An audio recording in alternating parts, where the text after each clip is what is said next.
ಸ್ನೇಹಿತರೆ ನಮಸ್ಕಾರ. ನಾನು ನಿಮ್ಮ ರಾಕೇಶ್. ಆರುಂಡಿ ಬೆಂಕಿ ಇಲ್ಲದೆ ಹೊಗೆ ಹಾಡೋದಿಲ್ಲ. ಅತಿ ಬುದ್ಧಿವಂತಿಕೆನ ಮಾಡಿದ್ರೆ ಅವ್ರು ಕೆಡ್ಡಕ್ಕೆ ಬೀಳದೇ ಇರೋದಿಲ್ಲ ಅನ್ನೋದಕ್ಕೆ ಈ ಘಟನೆ ಪ್ರಮುಖವಾದಂಥ ಸಾಕ್ಷಿ ಆಗುತ್ತೆ. ನೋಡಿ, ಸ್ಯಾಂಡಲ್ವುಡ್ನ ಕೃತ್ಯದ ಕೇಸ್ಗೆ ಸಂಬಂಧಪಟ್ಟ ಹಾಗೆ ಟ್ರಯಲ್ ರೂಮ್ನಿಂದ ಈಗ ಕನ್ಫರ್ಮ್ ಆಗಿರ್ತಕ್ಕಂಥ ಒಂದು ಸತ್ಯ. ಇಡೀ ರೇಣುಕಾಸ್ವಾಮಿ ಕೇಸ್ನಲ್ಲಿ ಸಂಚಲನ ಮೂಡುವಂತೆ ಮಾಡಿಬಿಟ್ಟಿರೋದು ನಟ ದರ್ಶನ್ ಅಂಡ್ ಗ್ಯಾಂಗ್. ಜೈಲು ಪಾಲಾಗೋಕ್ಕೆ ಕಾರಣವಾಗಿದ್ದಂಥ ಈ ರೇಣುಕಾಸ್ವಾಮಿ ಕೃತ್ಯದ ಕೇಸ್ ಈಗ ಒಂದು ಹಂತಕ್ಕೆ ಕ್ಲೈಮ್ಯಾಕ್ಸ್ ಹಂತವನ್ನು ತಲುಪಿದೆ. ವಾರಕ್ಕೆ 4 ದಿನ ಕೋರ್ಟ್ ಕಟಕಟೆಯಲ್ಲಿ ಸಾಕ್ಷಿಗಳ ಜಟಾಪಟಿ ನಡೀತಾ ಇರಬೇಕಾದ್ರೆ ತೆರೆಮರೆಯಲ್ಲಿ ದೊಡ್ಡ ಸ್ಕೆಚ್ ಒಂದು ರೆಡಿಯಾಗಿದೆ ಅನ್ನೋ ಮಾಹಿತಿ ಸಿಗ್ತಾ ಇರೋದು. ಕೇಸ್ನ ಅತಿ ಮುಖ್ಯವಾಗಿರ್ತಕ್ಕಂಥ 17ನೇ ಸಾಕ್ಷಿಯನ್ನೇ ಕೆಡ್ಡಾಕಿ ಕೆಡವಲಿಕ್ಕೆ ಅನಾಮಧೇಯ ಶತ್ರುಗಳು ಎಂಟ್ರಿ ಕೊಟ್ಟಿದ್ದಾರೆ. ಕೋರ್ಟ್ನಲ್ಲಿ ಬಾಯ್ಬಿಟ್ರೆ ನೀನು ಕಥೆಯನ್ನೇ ಮುಗಿಸ್ಬಿಡ್ತೀವಿ ಅಂತ ವಾಟ್ಸಪ್ನಲ್ಲಿ ನೇರವಾಗಿ ಕರೆ ಮಾಡಿ ಸುಪಾರಿ ಧಮಕಿ ಕೂಡ ಹಾಕಿರೋದು. ಜಡ್ಜ್ ಮುಂದೆಯೇ ಆತ ಕಣ್ಣೀರನ್ನ ಹಾಕಿ ತನಗಾಗ್ತಿರೋ ಟಾರ್ಚರ್ನ ಬಿಚ್ಚಿಟ್ಟಿದ್ದಾನೆ. ಅಷ್ಟಕ್ಕೂ ಆ ಸಸ್ಪೆನ್ಸ್ ಕರೆಯಲ್ಲಿ ಬಂದಂಥ ಅಸಲಿ ಆಜ್ಞೆಗಳೇನು? ದಾಸನ ಗ್ಯಾಂಗ್ ಬೆದರಿಸ್ತಾ ಇದೆಯಾ, ಅಥವಾ ತೆರೆಮರೆಯ ಸೂತ್ರಧಾರ ಯಾರು, ಅಥವಾ ಇನ್ಯಾರೋ ಹೆದರಿಸಿ ಅದನ್ನು ದರ್ಶನ್ ತಲೆಗೆ ಕಟ್ಟುವಂಥ ಕೆಲಸಗಳು ಆಗ್ತಾ ಇದೆಯಾ? ಕಂಪ್ಲೀಟ್ ಇನ್ಸೈಡ್ ಸ್ಟೋರಿ ವಿಶೇಷ ಎಪಿಸೋಡ್ನಲ್ಲಿದೆ. ಕಂಪ್ಲೀಟಾಗಿ ನೋಡ್ತಾ ಹೋಗಿ. ನೋಡಿ, ಯಾರಿಗೆ ಬೆದರಿಕೆ ಹಾಕಿದ್ದು ಅಂದರೆ ಪ್ರಕರಣದ 17ನೇ ಸಾಕ್ಷಿ ತುಮಕೂರಿನ ಸಂದೀಪ್ ಅನ್ನೋರಿಗೆ. ಆರೋಪ ಏನು ಅಂದರೆ ಆರೋಪಿಗಳ ಪರವಾಗಿ ಸಾಕ್ಷಿ ಹೇಳಲಿಕ್ಕೆ ಮತ್ತು ನಿಜ ಸಂಗತಿಯನ್ನು ಮರೆಮಾಚಲಿಕ್ಕೆ ಅಪರಿಚಿತರಿಂದ ಒತ್ತಡ ಬರ್ತಾ ಇದೆ. ಕೋರ್ಟ್ ಈ ಸಂಬಂಧವಾಗಿ ಕಠಿಣ ನಿಲುವನ್ನು ತಳೆದಿದೆ. ಬೆಂಗಳೂರಿನ 59ನೇ ಹೆಚ್ಚುವರಿ ಸಿಟಿ ಸಿವಿಲ್ ಮತ್ತು ಸೆಷನ್ಸ್ ಕೋರ್ಟ್ನಿಂದ ತಕ್ಷಣದ ಪೊಲೀಸ್ ಭದ್ರತೆಗೆ ಆದೇಶವನ್ನು ಕೊಡಲಾಗಿದೆ. ಮುಂದಿನ ನಡೆ ಏನು? ಹಾಗಾದರೆ ಬೆದರಿಕೆ ಕರೆಗಳ ಬಗ್ಗೆ ಲಿಖಿತ ಅಫಿಡವಿಟನ್ನು ಸಲ್ಲಿಸುವಂತೆ ಸಾಕ್ಷಿಗೆ ಸೂಚನೆ ಕೊಡಲಾಗಿದೆ. ಇದು ಹೈಲೈಟ್ಸ್. ಆದರೆ ಡೀಟೇಲ್ಡಾಗಿ ನೋಡ್ತಾ ಹೋಗೋಣ ಏನಿದು ಘಟನೆ ಅಂತ ಹೇಳಿ. ರೇಣುಕಾಸ್ವಾಮಿ ಕೃತ್ಯದ ಪ್ರಕರಣದ ಟ್ರಯಲ್ ವೇಳೆ ಸ್ಫೋಟಕ ಬೆಳವಣಿಗೆ ನಡೆದಿದ್ದು, ಟ್ರಯಲ್ ವೇಳೆ ಅಪರಿಚಿತರು ಸಾಕ್ಷಿಗಳಿಗೆ ಬೆದರಿಕೆ ಹಾಕ್ತಾ ಇದ್ದಾರೆ ಅನ್ನೋ ಚರ್ಚೆಗಳು ಬಂದವು. ಅದನ್ನು ಜಡ್ಜ್ ಗಮನಕ್ಕೂ ಕೂಡ ತರಲಾಯಿತು. ಪ್ರಾಸಿಕ್ಯೂಷನ್ ಸಾಕ್ಷಿ ಓರ್ವರಿಗೆ ಅಪರಿಚಿತ ವ್ಯಕ್ತಿಯಿಂದ ವಾಟ್ಸಪ್ ಮುಖಾಂತರವಾಗಿ ಕರೆ ಬರ್ತಾ ಇದ್ದು, ಆರೋಪಿಗಳ ಪರವಾಗಿ ಸಾಕ್ಷಿ ನುಡಿಯುವಂತೆ ಬೆದರಿಕೆ ಹಾಕ್ತಾ ಇದ್ದಾರೆ ಅಂತ ಹೇಳಿ ಒಬ್ಬ ಸಾಕ್ಷಿಯೋರ್ವ 17ನೇ ಸಾಕ್ಷಿ ಕೋರ್ಟ್ಗೆ ತಿಳಿಸ್ತಾರೆ. ಹಾಗಾದರೆ ಕೋರ್ಟ್ನಲ್ಲಿ ಏನೆಲ್ಲ ನಡೀತು? ಈ ರೇಣುಕಾಸ್ವಾಮಿ ಪ್ರಕರಣದ ನ್ಯಾಯಾಂಗ ವಿಚಾರಣೆ ಬೆಂಗಳೂರಿನ ಸೆಷನ್ಸ್ ಕೋರ್ಟ್ನಲ್ಲಿ ಅತ್ಯಂತ ಬಿರುಸಿನಿಂದ ಸಾಗ್ತಾ ಇದೆ. ನಿಗದಿತ ಪ್ರಕ್ರಿಯೆಯಂತೆ 17ನೇ ಸಾಕ್ಷಿಯಾದಂಥ ತುಮಕೂರಿನ ಸಂದೀಪ್ ಅನ್ನೋರನ್ನ ವಿಚಾರಣೆಗೆ ಒಳಪಡಿಸಲಿಕ್ಕೆ ನ್ಯಾಯಾಲಯದ ಮುಂದೆ ಕರೆತರಲಾಗಿತ್ತು. ಕೋರ್ಟ್ ಸಂಪ್ರದಾಯದಂತೆ ಸಾಕ್ಷಿ ಪೀಠದಲ್ಲಿ ನಿಂತುಕೊಂಡು ಪ್ರಮಾಣ ವಚನ ಸ್ವೀಕಾರ ಮಾಡಿದ ನಂತರ ಸಂದೀಪ್ ಅವರು ತಮಗಾಗ್ತಾ ಇರತಕ್ಕಂಥ ಜೀವ ಭಯ ಮತ್ತು ಮಾನಸಿಕವಾದಂಥ ಒತ್ತಡವನ್ನು ನ್ಯಾಯಾಧೀಶರ ಮುಂದೆ ಬಿಚ್ಚಿಡ್ತಾರೆ.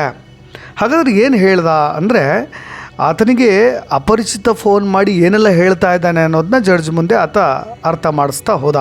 ಆರೋಪಿಗಳನ್ನು ಗುರುತಿಸ್ಲಿಕ್ಕೆ ನನ್ನ ಕೈಯಿಂದ ಆಗೋದಿಲ್ಲ ಅಂತ ಹೇಳು. ಬಾರ್ ಬಳಿ ಇರ್ತಕ್ಕಂಥ CCTVಯನ್ನು ಪೊಲೀಸ್ನವರು ಎತ್ಕೊಂಡು ಹೋದರು ಅಂತ ಹೇಳು. ಕಿಡ್ನ್ಯಾಪ್ ಮಾಡಿದಂಥ ಆರೋಪಿಗಳನ್ನು ನನಗೆ ಗುರುತಿಸ್ಲಿಕ್ಕೆ ಸಾಧ್ಯವಾಗ್ತಾ ಇಲ್ಲ ಅಂತ ಹೇಳು. ಪೊಲೀಸರ ಮಹಜರ್ನಲ್ಲಿ ಏನಿದೆ ಅನ್ನೋದು ನನಗೆ ಗೊತ್ತಿಲ್ಲ ಅಂತ ಹೇಳು ಅಂತ ಹೇಳಿ ಬೆದರಿಕೆ ಹಾಕಲಾಗ್ತಾ ಇದೆ ಅನ್ನೋ ಮಾಹಿತಿ ಹೊರಗೆ ಬಂದಿದೆ. ಇದರಿಂದ ನನಗೆ ಭಯವಾಗ್ತಾ ಇದೆ, ನಮ್ಮ ಬಾರ್ ಬಳಿ ಅನುಮಾನಾಸ್ಪದ ವ್ಯಕ್ತಿಗಳು ಓಡಾಟ ಮಾಡ್ತಾ ಇದ್ದಾರೆ ಅಂತ ಕೋರ್ಟ್ ಟ್ರಯಲ್ ವೇಳೆ ನ್ಯಾಯಾಧೀಶರ ಮುಂದೆ ಈ 17ನೇ ಸಾಕ್ಷಿ ತಿಳಿಸಿದ್ದಾರೆ. 59ನೇ CCH ಕೋರ್ಟ್ನಲ್ಲಿ ನಡೀತಾ ಇರತಕ್ಕಂಥ ರೇಣುಕಾಸ್ವಾಮಿ ಕೃತ್ಯದ ಈ ಟ್ರಯಲ್ ಸಾಕ್ಷ್ಯ ತಿರುಚಲಿಕ್ಕೆ ಯತ್ನ ಮಾಡಿರೋದು ಮತ್ತು ಈ ಥರದ ಘಟನೆಯ ಬೆಳವಣಿಗೆಗಳಿಗೆ ಸಂಬಂಧಪಟ್ಟ ಹಾಗೆ ಪ್ರತ್ಯೇಕವಾದಂಥ ಪ್ರಮಾಣ ಪತ್ರ ಸಲ್ಲಿಸುವಂತೆ ಈ 17ನೇ ಸಾಕ್ಷಿಗೆ ಜಡ್ಜ್ ಸೂಚನೆ ಕೂಡ ಕೊಟ್ಟರು. ಸಾಕ್ಷಿ ಹೇಳಿಕೆ ದಾಖಲಿಸಿಕೊಂಡಂಥ ನ್ಯಾಯಾಧೀಶರು ಸಾಕ್ಷಿ ನುಡಿಯುವ ಪ್ರಕ್ರಿಯೆ ಪೂರ್ಣಗೊಳ್ಳುವವರೆಗೂ ಕೂಡ ಭದ್ರತೆಯನ್ನು ಒದಗಿಸುವಂತೆ ತನಿಖಾಧಿಕಾರಿಗೆ ಸೂಚನೆ ಕೂಡ ಕೊಟ್ಟರು. ಪ್ರಕರಣದ 17ನೇ ಸಾಕ್ಷಿಯಾಗಿರ್ತಕ್ಕಂಥ ಚಿತ್ರದುರ್ಗದ ದುರ್ಗಾ ಬಾರ್ ಆ್ಯಂಡ್ ರೆಸ್ಟೋರೆಂಟ್ನ ಕ್ಯಾಶಿಯರ್ ಸಂದೀಪ್ ಮಂಗಳವಾರ ವಿಚಾರಣೆಗೆ ಹಾಜರಾಗಿರ್ತಾರೆ. ಪ್ರಾಸಿಕ್ಯೂಷನ್ ಪರ ವಿಶೇಷ ಸರ್ಕಾರಿ ಅಭಿಯೋಜಕ ಪಿ ಪ್ರಸನ್ನಕುಮಾರ್ ವಿಚಾರಣೆ ನಡೆಸ್ತಾರೆ. ನಮಗೆ ಪರಿಚಯವಿರ್ತಕ್ಕಂಥ ಆಕರ್ಷ್ ಎಂಬ ವ್ಯಕ್ತಿ ಮೂಲಕ ಕೆಲ ವ್ಯಕ್ತಿಗಳು ನನ್ನನ್ನು ಮಾತನಾಡಿಸಿದ್ದಾರೆ. ತಾವು ಹೇಳದಂತೆ ಸಾಕ್ಷ್ಯ ನುಡಿಬೇಕು ಅಂತ ನನಗೆ ಸೂಚನೆ ಕೊಡ್ತಾ ಇದ್ದಾರೆ ಅಂತ ಸಂದೀಪ್ ಅವರು ಹೇಳ್ತಾ ಹೋಗ್ತಾರೆ. ಈ ವಿಚಾರವನ್ನು ಗಂಭೀರವಾಗಿ ಪರಿಗಣಿಸಿದಂಥ ಕೋರ್ಟ್ ಕೂಡ ಆಕರ್ಷ್ ಎಂಬಾತನ ಮೂಲಕ ಕೆಲ ಅಪರಿಚಿತ ವ್ಯಕ್ತಿಗಳು ಸಂದೀಪ್ ಸಾಕ್ಷಿ ಹೇಳಿಕೆಯನ್ನು ತಿರುಚಲಿಕ್ಕೆ ಪ್ರಯತ್ನ ಪಡ್ತಾ ಇದ್ದಾರೆ ಅನ್ನೋದು ಗೊತ್ತಾಗ್ತಾ ಹೋಗುತ್ತೆ. ತಾನು ನೀಡಿದ ಹೇಳಿಕೆ ಕುರಿತಂತೆ ನೀನು ಪ್ರತ್ಯೇಕವಾದಂಥ ಅಫಿಡವಿಟ್ನ ಸಲ್ಲಿಸಬೇಕಾಗತ್ತೆ ಅಂತಲೂ ಕೂಡ ಕೋರ್ಟ್ ಆತನಿಗೆ ಎಚ್ಚರಿಕೆಯನ್ನು ಕೂಡ ಕೊಡುತ್ತೆ, ಜೊತೆಗೆ ಸಲಹೆಗಳನ್ನು ಕೂಡ ಕೊಡುತ್ತೆ. ನೋಡಿ, ಹೈ ಪ್ರೊಫೈಲ್ ಕೇಸ್, ಸಾಕ್ಷಿಗೆ ನೇರ ಬೆದರಿಕೆ ಬಂದಿರೋದನ್ನು ಕೇಳಿ ನ್ಯಾಯಾಧೀಶರು ಕೂಡ ತೀವ್ರವಾದಂಥ ಆಘಾತ ಮತ್ತು ಆಕ್ರೋಶವನ್ನು ಹೊರಹಾಕ್ತಾರೆ. ಕಾನೂನು ಪ್ರಕ್ರಿಯೆ ಮತ್ತು ಸಾಕ್ಷಿಗಳಿಗೆ ರಕ್ಷಣೆ ನೀಡುವುದು ನ್ಯಾಯಾಲಯದ ಆದ್ಯ ಕರ್ತವ್ಯ ಅಂತ ಹೇಳಿದಂಥ ನ್ಯಾಯಾಧೀಶರು ತಕ್ಷಣವೇ ಕೆಳಗಿನ ಆದೇಶಗಳನ್ನು ಹೊರಡಿಸ್ತಾರೆ. ತಕ್ಷಣದ ಪೊಲೀಸ್ ರಕ್ಷಣೆ ಅಂದರೆ ಪ್ರಕರಣದ ಐಒ ತಕ್ಷಣವೇ ಜಾರಿಯಾಗುವಂತೆ ಸಾಕ್ಷಿ ಸಂದೀಪ್ಗೆ ಸೂಕ್ತ ಪೊಲೀಸ್ ಭದ್ರತೆಯನ್ನು ಒದಗಿಸಬೇಕು ಅಂತ ಆದೇಶ ಮಾಡಲಾಗುತ್ತೆ. ವಿಚಾರಣೆ ಮುಗಿಯೋವರೆಗೂ ಕೂಡ ಅವರ ಸುರಕ್ಷತೆಯ ಜವಾಬ್ದಾರಿಯನ್ನು ಪೊಲೀಸರೇ ಹೊರಬೇಕಾಗತ್ತೆ ಅಂತ ಕೂಡ ಹೇಳುತ್ತೆ. ತಮಗೆ ಯಾವ್ಯಾವ ನಂಬರ್ಗಳಿಂದ ಫೋನ್ ಬಂದಿದೆ, ಯಾರ್ಯಾರು ಯಾವ್ಯಾವ ರೀತಿ ಬೆದರಿಕೆ ಹಾಕಿದ್ದಾರೆ, ಎಲ್ಲ ಸಂಪೂರ್ಣ ವಿವರಗಳನ್ನು ಒಳಗೊಂಡಂಥ ಪ್ರತ್ಯೇಕ ಅಫಿಡವಿಟ್ ಒಂದನ್ನು ನ್ಯಾಯಾಲಯಕ್ಕೆ ಸಲ್ಲಿಸುವಂತೆ ಸಾಕ್ಷಿಗೆ ಸೂಚನೆ ಕೊಡುತ್ತೆ. ಮತ್ತು ಕರೆಗಳ ಪತ್ತೆಗೆ ಸೂಚನೆ, ಈ ಬೆದರಿಕೆ ಕರೆಗಳ ಮೂಲ ಯಾವುದು, ಇದರ ಹಿಂದೆ ಇರೋದು ಯಾರು, ಸಂಚು ರೂಪಿಸ್ತಾ ಇದ್ದಾರೆ, ಅದನ್ನು ಕೂಡ ಪತ್ತೆ ಹಚ್ಚಲಿಕ್ಕೆ ಇನ್ವೆಸ್ಟಿಗೇಷನ್ ಟೀಮ್ಗೆ, ತನಿಖಾ ತಂಡಕ್ಕೆ ಸೂಚನೆ ಕೂಡ ಕೊಡಲಾಗಿದೆ. ಈ ಬೆಳವಣಿಗೆಯಿಂದ ಈ ಕೇಸ್ನಲ್ಲಾಗ್ತಕ್ಕಂಥ ಪರಿಣಾಮಗಳೇನು? ಒಂದು, ಪ್ರಮುಖವಾಗಿ ದರ್ಶನ್ ಅವರಿಗೆ ಜಾಮೀನು ರದ್ದತಿ ಭೀತಿ. ನಟ ದರ್ಶನ್ ಸೇರಿದಂತೆ ಇತರ ಆರೋಪಿಗಳಿಗೆ ಈ ಬೆಳವಣಿಗೆ ದೊಡ್ಡ ಹಿನ್ನಡೆ ಆಗ್ತಕ್ಕಂಥ ಸಾಧ್ಯತೆ ಇದೆ. ಏಕೆಂದರೆ ಸಾಕ್ಷಿಗಳನ್ನು ನಾಶಪಡಲಿಕ್ಕೆ ಅಥವಾ ಬೆದರಿಸಲಿಕ್ಕೆ ಯತ್ನ ಮಾಡಿದ್ರೆ ಆರೋಪಿಗಳ ಜಾಮೀನು ಪ್ರಕ್ರಿಯೆಗೆ ಕಠಿಣ ಷರತ್ತುಗಳು ಫೇಸ್ ಮಾಡಬೇಕಾಗತ್ತೆ. ಒಂದು ವೇಳೆ ಈಗಾಗಲೇ ಜಾಮೀನು ಪಡೆದಿದ್ದರೆ ಅದು ಕೂಡ ರದ್ದಾಗುವಂಥ ಸಾಧ್ಯತೆ ಇದೆ. ಪ್ರಾಸಿಕ್ಯೂಷನ್ ಕೋರ್ಟ್ ಮೆಟ್ಲೇರಲಿಕ್ಕೆ ಇದು ಪ್ರಬಲ ಕಾರಣವಾಗಿಬಿಡುತ್ತೆ.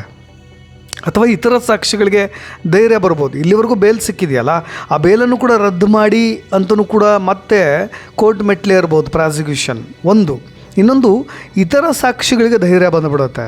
ಈಗ ಕೋರ್ಟ್ 17ನೇ ಸಾಕ್ಷಿ ರಕ್ಷಣೆಗೆ ತಕ್ಷಣ ಮುಂದಾಗಿರೋದ್ರಿಂದ ಪ್ರಕರಣದ ಇತರ ಸಾಕ್ಷಿಗಳಿಗೆ ನ್ಯಾಯಾಂಗ ವ್ಯವಸ್ಥೆಯ ಮೇಲೆ ನಂಬಿಕೆ ಹೆಚ್ಚಾಗುತ್ತೆ. ಅವ್ರು ಯಾವುದೇ ಭಯ ಇಲ್ಲದೆ ಸಾಕ್ಷಿ ನೋಡಲಿಕ್ಕೆ ಮುಂದೆ ಬರಬಹುದು. ಇನ್ನು ನ್ಯಾಯಾಧೀಶರ ಮುಂದೆ ಈ ರೀತಿ ಸಾಕ್ಷಿಗಳಿಗೆ ಬೆದರಿಕೆ ಬಂದಿರುವುದು ಸಾಬೀತಾದರೆ ಅದು ಆರೋಪಿಗಳ ಮೇಲಿನ ನ್ಯಾಯಾಂಗದ ಮೃದು ಧೋರಣೆಯನ್ನು ಸಂಪೂರ್ಣವಾಗಿ ಇಲ್ಲದಂತೆ ಮಾಡುತ್ತೆ. ಈ ಹಂತದಲ್ಲಿ ಮಾಧ್ಯಮಗಳು ಜವಾಬ್ದಾರಿಯುತವಾಗಿ ನಡೆದುಕೊಳ್ಬೇಕು. ಯಾಕೆಂದರೆ ಮಾಧ್ಯಮಗಳಲ್ಲಿ ಆ ವ್ಯಕ್ತಿ ಯಾರೀಗ ನನಗೆ ಬೆದರಿಕೆ ಬರ್ತಾ ಇದೆ ಹಾಗೆ ಹೀಗೆ ಅಂತೇಳಿ ಇಡೀ ಅವ್ರ ಕುಟುಂಬ, ಅವ್ರ ಮನೆ ಅಡ್ರೆಸ್ಸು ಎಲ್ಲವನ್ನೂ ಕೂಡ ಬಹಿರಂಗ ಮಾಡಿಬಿಟ್ರೆ ಆತನಿಗೆ ಇನ್ನೊಂದು ಸ್ವಲ್ಪ ಸಮಸ್ಯೆಗಳು ಕೂಡ ಆಗ್ಬೋದು. ಯಾಕೆಂದರೆ ಸಂದೀಪ್ ಎಲ್ಲಿದ್ದಾರೆ, ಅವ್ರ ಕುಟುಂಬ ಎಲ್ಲಿದೆ, ಯಾವ ರೀತಿಯ ಭದ್ರತೆ, ಸೂಕ್ಷ್ಮ ವಿವರಗಳನ್ನು ಕೂಡ ಟಿ ವಿಲಿ ಅತಿಯಾಗಿ ಹಂಚ್ಕೊಳ್ಳೋದು ಬೇಡ ಅಂತ ನನ್ನ ಒಂದು ಸಲಹೆ. ಅದು ಪ್ರಾಣಕ್ಕೂ ಕೂಡ ಇನ್ನಷ್ಟು ಕಂಟಕ ತರಬಹುದು ಆ ಸಾಕ್ಷಿದಾರನಿಗೆ. ಇನ್ನು ಪ್ರಭಾವದ ರಾಜಕಾರಣ ಹೇಗೆಲ್ಲ ನಡೀತಾ ಇದೆ ತೆರೆಮರೆಯಲ್ಲಿ ಅಂತ, ಹಣದ ಬಲ ಮತ್ತು ಅಧಿಕಾರದ ಬಲ ಬಳಸಿ ಪ್ರಕರಣವನ್ನು ಹಳ್ಳ ಹಿಡಿಸಲಿಕ್ಕೆ ಪ್ರಯತ್ನ ನಡೀತಾ ಇದೆಯಾ ಅನ್ನೋ ಸಾರ್ವಜನಿಕ ಅನುಮಾನಗಳಿಗೆ ಈ ಒಂದು ಘಟನೆ ಪುಷ್ಟಿ ನೀಡ್ತಾ ಇರೋದು. ಈಗಾಗಲೇ ಸುಪ್ರೀಂ ಕೋರ್ಟ್ ಈ ಪ್ರಕರಣದ ತನಿಖೆಯನ್ನು ಹತ್ತಿರದಿಂದ ಗಮನಿಸ್ತಾ ಇದೆ. ಮುಖ್ಯ ಸಾಕ್ಷಿಗಳ ವಿಚಾರಣೆ ಮುಗಿಯೋವರೆಗೂ ಕೂಡ ಜಾಮೀನು ನೀಡಲಿಕ್ಕೆ ಸುಪ್ರೀಂ ಕೋರ್ಟ್ ನಿರಾಕರಿಸ್ತಕ್ಕಂಥ ಸಾಧ್ಯತೆ ಈಗ ದಟ್ಟವಾಗ್ತಾ ಇರೋದು. ಇಂಥ ಸಂದರ್ಭಗಳಲ್ಲಿ ಸಾಕ್ಷಿ ತನಗೆ ಬೆದರಿಕೆ ಇದೆ ಅಂತ ಹೇಳಿ ನ್ಯಾಯಾಧೀಶರ ಮುಂದೆ ಹೇಳಿಕೆ ನೀಡಿರೋದು ದರ್ಶನ್ ಪರ ವಕೀಲರು ಸುಪ್ರೀಂ ಕೋರ್ಟ್ನಲ್ಲಿ ಹೂಡಲಿರ್ತಕ್ಕಂಥ ಜಾಮೀನು ತಂತ್ರಗಳಿಗೆ ದೊಡ್ಡ ಹೊಡೆತ ಕೊಡುತ್ತೆ. ಇನ್ನು ನ್ಯಾಯಾಲಯ ಈ ವಿಷಯವನ್ನು ಅತ್ಯಂತ ಗಂಭೀರವಾಗಿ ಪರಿಗಣಿಸಿ ಸಾಕ್ಷಿಗೆ ಅಫಿಡವಿಟನ್ನು ಸಲ್ಲಿಸಲಿಕ್ಕೆ ಸೂಚನೆ ಕೊಟ್ಟಿದೆ. ಈ ವೇಳೆ ತನಿಖೆಯಲ್ಲಿ ಬೆದರಿಕೆ ಕರೆಯ ಲಿಂಕ್ ಪ್ರತ್ಯಕ್ಷವಾಗಿಯೋ ಅಥವಾ ಪರೋಕ್ಷವಾಗಿಯೋ ದರ್ಶನ್ ಬೆಂಬಲಿಗರಿಗೆ ಅಥವಾ ಅವರ ಆಪ್ತ ವಲಯದಲ್ಲಿ ಗುರುತಿಸ್ಕೊಂಡವರಿಗೆ ಏನಾದರೂ ಕಾಂಟ್ಯಾಕ್ಟ್ ಇದೆ ಅನ್ನೋದು ಗೊತ್ತಾದರೆ, ಸಾಬೀತಾದರೆ ನ್ಯಾಯಾಲಯ ದರ್ಶನ್ ವಿರುದ್ಧ ಇನ್ನಷ್ಟು ಕಠಿಣ ನಿಲುವನ್ನು ತೆಗೆದುಕೊಂಡು ಬಿಡುತ್ತೆ. ಅಥವಾ ಅವರ ಅಭಿಪ್ರಾಯ ಕೂಡ ಅದೇ ಬದಲಾಗಿಬಿಡ್ಬೋದು. ಇನ್ನು ಪ್ರಕರಣದ ವಿಚಾರಣೆ ವೇಳೆ ದರ್ಶನ್ ಕಡೆಯ ವಕೀಲರು ಕ್ರಾಸ್ ಎಕ್ಸಾಮಿನೇಷನ್ ಮುಖಾಂತರವಾಗಿ ಸಾಕ್ಷಿಗಳನ್ನು ಮಣಿಸ್ಲಿಕ್ಕೆ ಪ್ರಯತ್ನ ಪಡ್ತಾ ಇದ್ದಾರೆ. ಹೊಸ ವಕೀಲರು ಕೂಡ ಬಂದಿದ್ದಾರೆ, ಅಹ್ಮದ್ ಪಾಷಾ ಅವರು. ಆದರೆ ಸಾಕ್ಷಿಗೆ ಬೆದರಿಕೆ ಬಂದಿರೋ ಈ ಒಂದು ಘಟನೆಯನ್ನು ಮುಂದಿಟ್ಟುಕೊಂಡು ಪ್ರಾಸಿಕ್ಯೂಷನ್ ಇಡೀ ಪ್ರಕರಣದಲ್ಲಿ ಆರೋಪಿಗಳ ದರ್ಪ ಮತ್ತು ಪ್ರಭಾವವನ್ನು ಸಾಬೀತುಪಡಿಸಲಿಕ್ಕೆ ಕ್ರಾಸ್ ಮಾಡಲಿಕ್ಕೆ, ಕೌಂಟ್ರ್ ಆರ್ಗ್ಯುಮೆಂಟ್ಸ್ ಮಾಡಲಿಕ್ಕೆ ಇದನ್ನೇ ಅಸ್ತ್ರವಾಗಿ ಬಳಸ್ಕೊಳ್ಬಹುದು. ಇನ್ನು ಕಾನೂನು ಮಾತ್ರವಲ್ಲದೆ ಸಾರ್ವಜನಿಕ ವಲಯದಲ್ಲೂ ಇದು ತೀವ್ರವಾದಂಥ ನೆಗೆಟಿವ್ ಇಂಪ್ರೆಷನ್ ಸೃಷ್ಟಿಯಾಗಿಬಿಡುತ್ತೆ ದರ್ಶನ್ ಮೇಲೆ. ಜೈಲಿನಲ್ಲಿದ್ದರೂ ಕೂಡ, ಕಾನೂನು ಪ್ರಕ್ರಿಯೆ ನಡೀತಾ ಇದ್ದರೂ ಕೂಡ ಸಾಕ್ಷಿಗಳನ್ನು ಹೆದರಿಸೋ ಕೆಲಸ ನಿಂತಿಲ್ಲ ಎಂಬ ಚರ್ಚೆ ಮಾಧ್ಯಮಗಳಲ್ಲಿ ಮುನ್ನೆಲೆಗೆ ಬಂದರೆ ದರ್ಶನ್ ಇಮೇಜ್ಗೆ ಅದು ಇನ್ನಷ್ಟು ಕೂಡ ಪೆಟ್ಟು ಬೀಳ್ಬೋದು. ಒಟ್ಟಾರೆಯಾಗಿ ಹೇಳೋದಾದರೆ ಆ ಬೆದರಿಕೆ ಕರೆ ಯಾರೇ ಮಾಡಲಿ ಬಿಡಲಿ ಅಥವಾ ಅಂತಿಮ ಕಾನೂನು ನಷ್ಟ ಮತ್ತು ನೆಗೆಟಿವ್ ಪರಿಣಾಮ ಮಾತ್ರ ದರ್ಶನ್ಗೆ ಆಗ್ತಾ ಇರೋದು. ಯಾಕೆಂದರೆ ಚರ್ಚೆಗಳು ಶುರುವಾದ ತಕ್ಷಣ ಅದೆಲ್ಲವೂ ಕೂಡ ನೆಗೆಟಿವ್ ಎಫೆಕ್ಟ್ ದರ್ಶನ್ ಮೇಲೆ ಆಗುತ್ತೆ. ಒಟ್ಟಿನಲ್ಲಿ ಕಾನೂನಿನ ಮಣ್ಣಿಗೆ ಮಣ್ಣೇರಿಸಲಿಕ್ಕೆ ಯತ್ನ ಮಾಡೋರಿಗೆ ಕೋರ್ಟ್ ಈಗ ಸರಿಯಾಗಿ ಚಾಟಿ ಬೀಸಿದೆ, ಅವ್ರ ಪರವಾಗಿ ನಿಂತ್ಕೊಂಡಿದೆ. ಯಾರು ಎಷ್ಟೇ ಪ್ರಭಾವಿಯಾಗಿದ್ದರೂ ಕೂಡ ಸಾಕ್ಷಿಗಳನ್ನು ಹೈಜಾಕ್ ಮಾಡಲಿಕ್ಕೆ ಬಿಡೋದಿಲ್ಲ ಅನ್ನೋ ಸಂದೇಶವನ್ನು ಜಡ್ಜ್ ಕೂಡ ರವಾನೆ ಮಾಡಿದ್ದಾರೆ. ಈಗ ಪೊಲೀಸ್ನವರು ಆ ಬೆದರಿಕೆ ಕರೆಗಳ ಮೂಲವನ್ನು ಪತ್ತೆ ಹಚ್ಚಬೇಕು. ಆ ಕರೆ ಹಿಂದೆ ಇರೋದು ಯಾರು, ಸತ್ಯವನ್ನು ಮುಚ್ಚಿಡಲಿಕ್ಕೆ ಸ್ಕೆಚ್ ಹಾಕಿದಂಥ ಕಿರಾತಕ ಯಾರು, ಅದು ಜಗತ್ತಿಗೆ ಗೊತ್ತಾಗಬೇಕು. ಖಂಡಿತವಾಗಿಯೂ ಆ ಒಂದು ಬೆದರಿಕೆ ಕರೆ ಇಡೀ ಪ್ರಕರಣಕ್ಕೆ ದೊಡ್ಡ ತಿರುವನ್ನು ಕೊಡ್ತಾ ಇರೋದು. ಇದು ಕೇವಲ ಸಾಕ್ಷಿ ಸಂದೀಪ್ ಅವರ ಪ್ರಾಣಕ್ಕೆ ಬಂದಿರೋ ಗಂಡಾಂತರ ಮಾತ್ರ ಅಲ್ಲ, ನಟ ದರ್ಶನ್ ಅವರ ಇಡೀ ಕಾನೂನು ಹೋರಾಟಕ್ಕೆ ಬಿದ್ದಿರತಕ್ಕಂಥ ಬಲವಾದಂಥ ಪೆಟ್ಟು. ಸಾಕ್ಷಿ ಸಾಕ್ಷಿಗಳನ್ನು ಎದುರಿಸೋ ಇಂಥ ಪ್ರಯತ್ನಗಳು ಆರೋಪಿಗಳ ಬಿಡುಗಡೆಯ ಹಾದಿಯನ್ನು ಮತ್ತಷ್ಟು ಕಠಿಣ ಮಾಡುತ್ತೆ ಅನ್ನೋದರಲ್ಲಿ ಸಂಶಯ ಇಲ್ಲ. ಕೋರ್ಟ್ ಆದೇಶದಂತೆ ಪೊಲೀಸ್ನವರು ಈಗ ಸಾಕ್ಷಿಗೆ ಕಂಪ್ಲೀಟ್ ಸೆಕ್ಯೂರಿಟಿ ಕೊಟ್ಟಿದ್ದಾರೆ. ಮುಂದಿನ ದಿನಗಳಲ್ಲಿ ಟ್ರಯಲ್ ಯಾವ ರೀತಿ ಸಾಗುತ್ತೆ ಅನ್ನೋದು ತುಂಬ ಕುತೂಹಲ ಮೂಡಿಸಿರೋದು. ಈಗ ನಿಮ್ಮ ಪರವಾಗಿ ಅತ್ಯುತ್ತಮ ವಕೀಲರ ದಂಡೆ ಇದೆ ದರ್ಶನ್ ಪರವಾಗಿ. ಸಾಕ್ಷಿಗಳನ್ನು ಕೋರ್ಟ್ನಲ್ಲಿ ಕ್ರಾಸ್ ಎಕ್ಸಾಮಿನೇಷನ್ ಮಾಡಲಿಕ್ಕೆ ನಿಮ್ಮ ವಕೀಲರಿಗೆ ಸಾಕಷ್ಟು ಕಾನೂನು ಅವಕಾಶಗಳಿದ್ದಾವೆ ದರ್ಶನ್ ಅವರಿಗೆ. ಆದರೆ ಈ ಥರದ ತೆರೆಮರೆಯ ಬೆದರಿಕೆ ತಂತ್ರಗಳು ನೇರವಾಗಿ ದರ್ಶನ್ ಮಾಡಿದಾರೋ ಅಥವಾ ಇಲ್ವಾ ಗೊತ್ತಿಲ್ಲ. ಆದರೆ ಆ ಥರದ ಪ್ರಯತ್ನ ಬೇಡ ಅನ್ನೋ ಥರದಲ್ಲಿ ನಾನು ಹೇಳ್ತಾ ಇರೋದು. ಈಗ ಸಾಕ್ಷಿ ಸಂದೀಪ್ ಕೋರ್ಟ್ನಲ್ಲಿ ಧೈರ್ಯವಾಗಿ ನಿಂತ್ಕೊಂಡು ತಮಗಾದಂಥ ಬೆದರಿಕೆಯನ್ನು ಹೇಳ್ಕೊಂಡಿದ್ದಾರೆ. ಇದು ವ್ಯವಸ್ಥೆಗೆ ನೀವು ಹಾಕ್ತಾ ಇರ್ತಕ್ಕಂಥ ಸವಾಲು ಅನ್ನುವಂಥ ಬಿಂಬಿತವಾಗಿಬಿಡುತ್ತೆ. ಕಾನೂನಿನ ಚೌಕಟ್ಟಿನಲ್ಲೇ ಹೋರಾಡಿ ಗೆಲ್ಲುವಂಥ ತಾಳ್ಮೆ ಮತ್ತು ಗಾಂಭೀರ್ಯವನ್ನು ಈಗ ದರ್ಶನ್ ಪರ ವಕೀಲರಾಗಿರ್ಬೋದು ಅಥವಾ ಅವರ ಬೆಂಬಲಿಗರಾಗಿರ್ಬೋದು ಅವರ ಇಡೀ ಟೀಮ್ ಬೆಳೆಸ್ಕೊಳ್ಳಿ ಅಂತ. ಯಾಕೆಂದರೆ ಆವೇಶದಿಂದ ಮಾಡಿದಂಥ ತಪ್ಪುಗಳಿಗಾಗಲೇ ದೊಡ್ಡ ಆಪತ್ತು ತಂದಿಟ್ಬಿಟ್ಟಿದ್ದಾವೆ. ಈಗಲಾದರೂ ದರ್ಶನ್ ಅವರು ಶಾಂತಚಿತ್ತರಾಗಿ ತಮ್ಮ ಸುತ್ತಲಿನ ಪ್ರಭಾವಿ ಜನರಿಗೆ ಬ್ರೇಕನ್ನು ಹಾಕಿ ನ್ಯಾಯಾಲಯದ ಪ್ರಕ್ರಿಯೆಗೆ ಸಂಪೂರ್ಣ ಸಹಕಾರ ಕೊಟ್ಟರೆ ವೈಯಕ್ತಿಕವಾಗಿ ಮತ್ತು ಅವರ ವೃತ್ತಿಪರವಾಗಿ ಭವಿಷ್ಯಕ್ಕೆ ಒಳ್ಳೆಯದಾಗುತ್ತೆ.